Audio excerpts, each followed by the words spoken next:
So, just we see the context to understand the governance. So, new topic is now there. Now we have done official language of the state. We have done right-based issues in UP that is more written on your past knowledge and common sense and observation and examples around. And very balanced manner, you have to be very careful regarding it. Extra caution you have to take. No biasness should be reflected. And even if you criticize or you take critical view, don't own it. You can say it is argued, it is being said, there is a perception like this. So very balanced approach you have. Anyway, so we are coming to the topic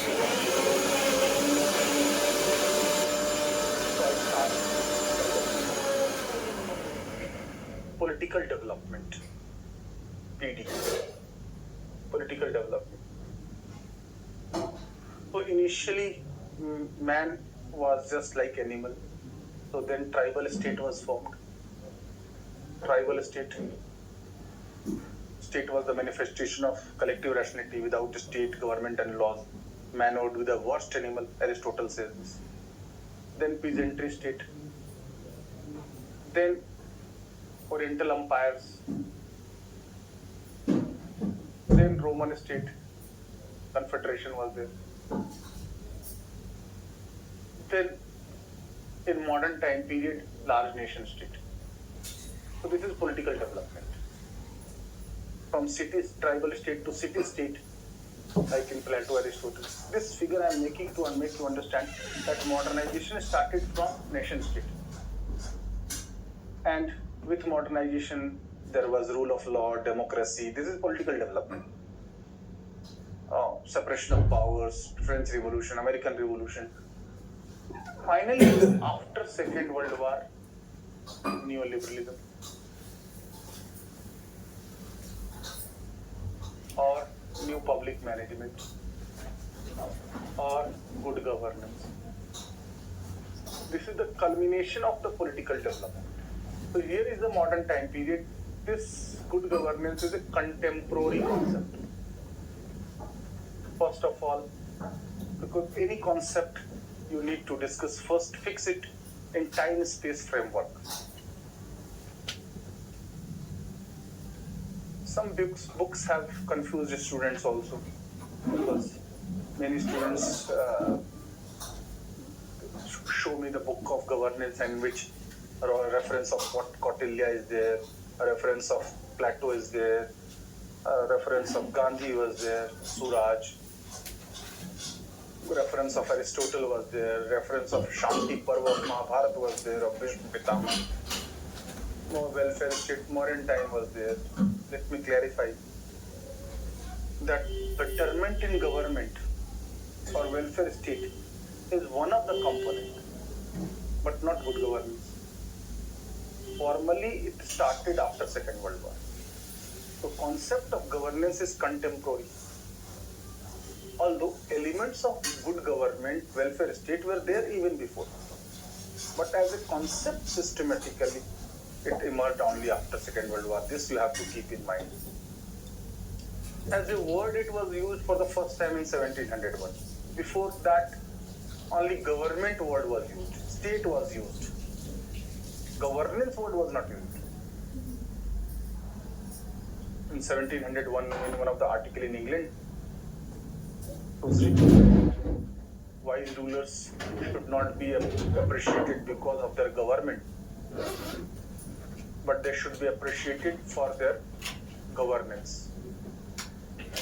Means philosophy of government. Means functional part, application of government, implementation of noble goals of the government. So, why after Second World War? Because Second World War led to massive bombardment, tearing of war-torn infrastructure could not have been reconstructed by government alone. So neoliberalism gave the slogan, let's do it together.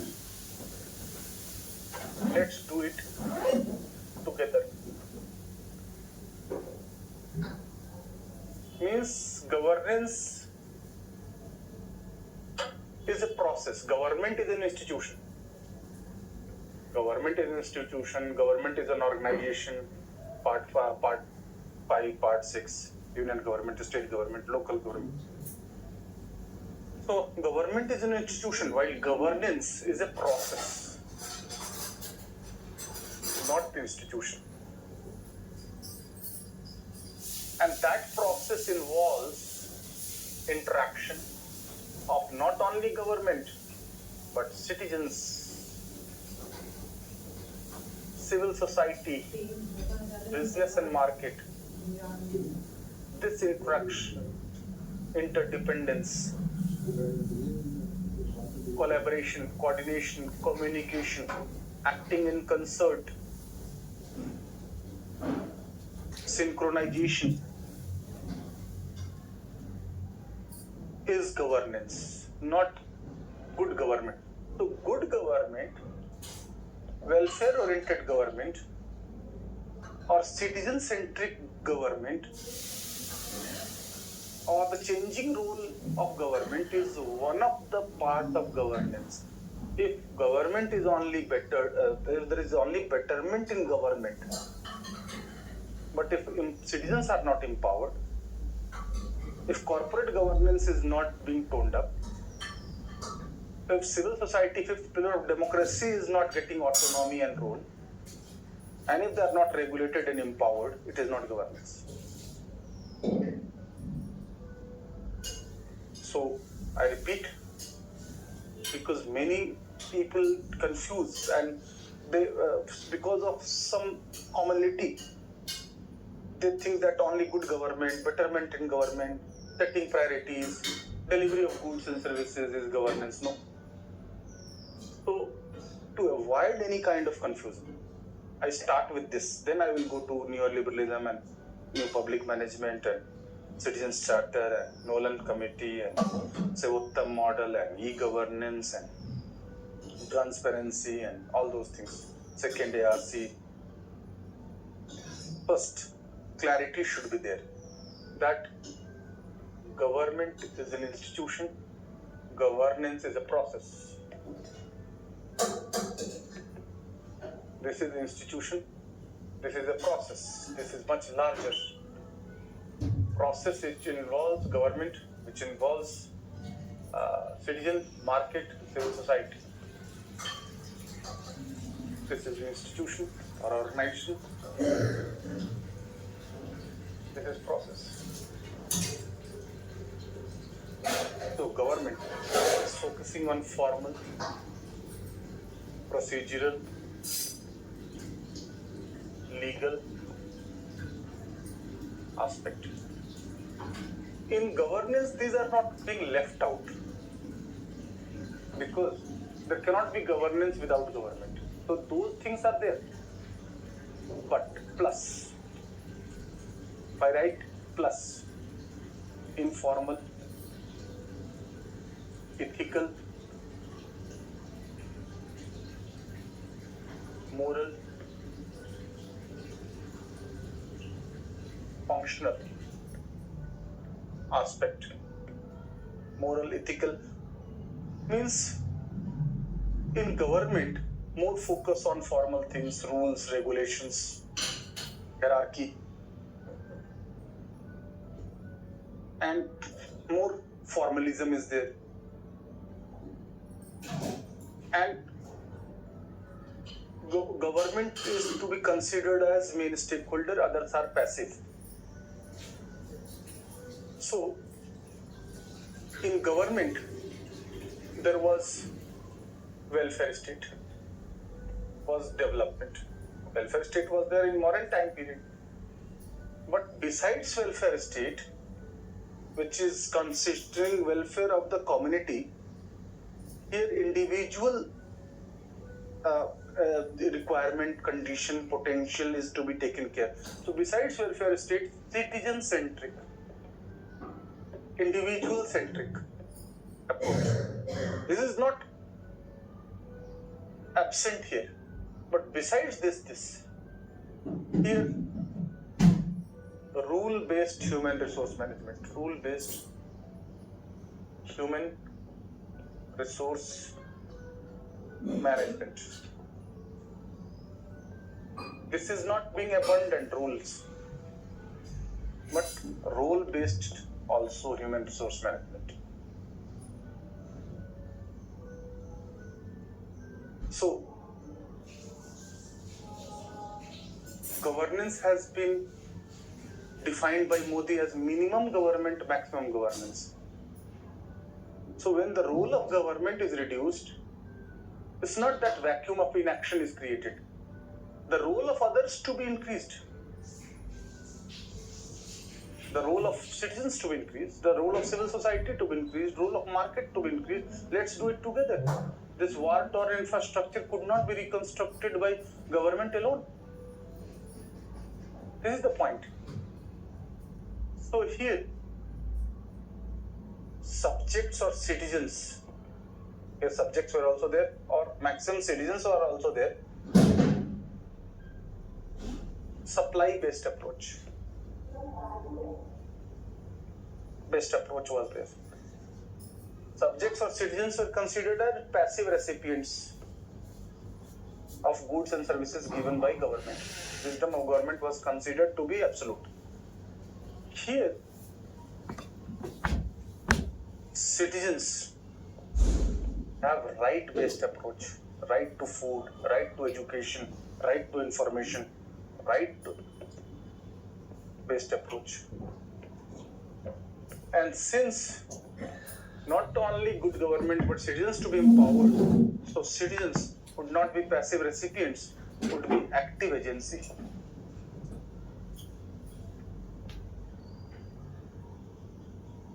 Active agency. So what is neoliberalism or new public management? Because those are the theoretical backgrounds for understanding governance. We can understand governance in various terms like neoliberalism, new public management, LPG, liberalization, privatization, globalization, functionalism, Washington consensus, World Bank definition, OECD's definition, ADB's definition, 10 fiber plant definition, Modi ji's definition, because that will be catchy and that will be easier to understand. So, how Modi ji have defined governance, that first we will see, and then we will go to World Bank and neoliberalism. So, Modi's definition of good governance, minimum government,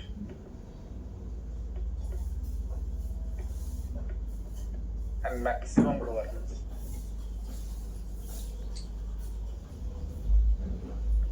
What does it mean? The role of government to be reduced. Government should be catalyst. It should not be controller, it should be regulator, friend, philosopher, guide. And the role of others to be increased. So maximum governance means there will be qualitative change in the role of the state. It's not the role of the state will end. No. State will confine to few areas in a more concentrated manner. If a state is going for making missile, macroeconomic stability, making Magga, state would not be doing the things with a specialized manner. The state should confine to macroeconomic stability, fiscal policy, monetary policy, national defense, national security, environmental sustainability, social welfare. Manufacturing should be given to the private sectors. So it's not that government would be weak in good governance.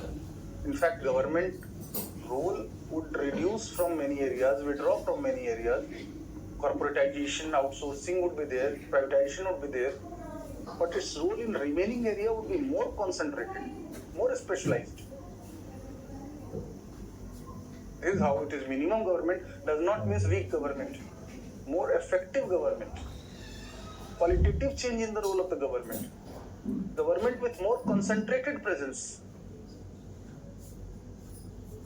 Because many times people think that privatization, outsourcing means government role will going to end. Such a statement if you write, examiner will have very poor impression that everything is privatized. This is layman's language. Everything is privatized, everything is outsourced. Government's role is ending, diluting is the right word, not ending. Diluting, qualitative change in the role of the state, enterprising government, catalyst government, regulator government, not controller, not provider, facilitator, catalyst, policy science. So then Modi ji also said reform, perform, transform. Reform, perform and transform. Reform, economic reforms, administrative reforms, police reforms, reforms in personal administration, social reforms, all kinds of reforms. So reform, structural changes mainly. Perform, action part, and transform, not ordinary change. Radical change, unprecedented change with resilience and flexibility. This is another definition. Then Hindi, we use Hindi. I will translate into English. Those who are not able to understand Hindi, there is no problem. But first, what he said, I have to say in Hindi. हमारे लिए सू का मतलब है सबकी सुनवाई. Means every word would be hard. सू का मतलब है सबकी सुविधा, convenience. सबको सु अवसर, opportunity. सबकी सुरक्षा means security.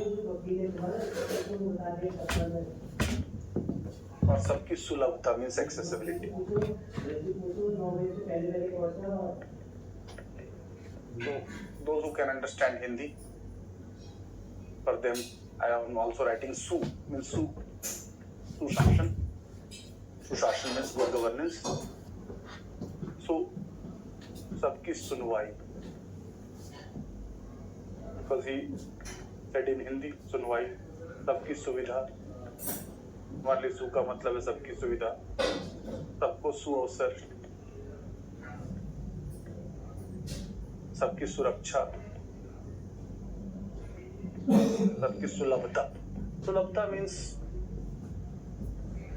accessibility, means easily accessible, affordable, cost effective, less complex, available. So this he defined Sushashan means good governance also. Even if you don't add good, governance itself is a value-added term. So that will must have understanding.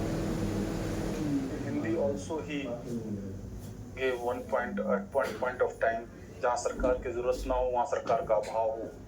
अभाव means absence. जहाँ सरकार की जरूरत हो वहाँ सरकार का प्रभाव हो means influence. और जहाँ सरकार कई क्षेत्रों में सरकार का दबाव हो means pressure.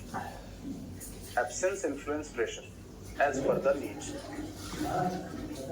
This he defined in Hindi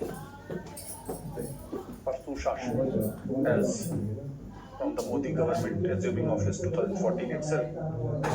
25th December, the birthday of Atal Bihari Vajpayee, every year is celebrated as Day of Good Governance. This does not mean that good governance all of a sudden started in 2014. No. Concept of good governance was followed by Western Europe after Second World War in terms of neoliberalism. It was followed by America after Binocq Convention 1968 as new public management.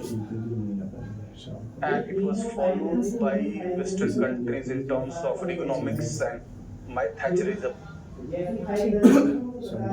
And there are so many other thinkers, I don't need to go theoretical here, Nozick and Marisa, Berlin and Milton Friedman. Otherwise, it will become too much theoretical. From GS perspective, you only know that what are the definition, what World Bank Still, we have not defined good governance as per World Bank, OECD. So defining governance in different way itself will help you in solving the questions. If you know the multiple dimensions, multiple definitions, then itself it will help in understanding the things. But I warn you and repeatedly say, because in physical classes also, there's so many questions on government. People always say that good government is governance, betterment in governance, administrative reforms only. No. So this is the reason why I have made the figure. The time does not permit me. So we'll be discussing it in more in detail in tomorrow's class. But first, you need to understand it, the theoretical background. But before winding up the class, I must write so that it will be assignment for you. So good governance to be seen as in a different way. Now the way is neoliberalism. Another is NPM, New Public Management. Another is World Bank definition given in 1992. Another is OECD, Organization of Economic Cooperation and Development. What is the good governance? Another is functionalism. Another way of seeing the good governance is LPG, liberalization, privatization, globalization, or Washington Consensus. In India, it is known as Rao Manmohan model. Although from 2014 onwards, on the birthday of Vajpayee, it is the day of good governance, but this does not mean we were not following good governance earlier. All governments have to follow, because it is a precondition to get financial and other assistance from international financial institutions like World Bank, World IMF, ADB, and others. Now New Development Bank, Asian Infrastructure Investment Bank. So structural adjustment program also it is said, LPG also it is said. Different way. Capacity building is Asian Development Bank. Then 10th five-year plan has also defined good governance, raising capacity, enlarging choices, and opportunity for full realization of the potential. So different definitions are there, but essence is same. And finally, this will be concluded by second ARC. Second ARC is the crux of governance. So the time is not permitting me, so we'll be discussing in next class tomorrow. So that's it for today. Thank you.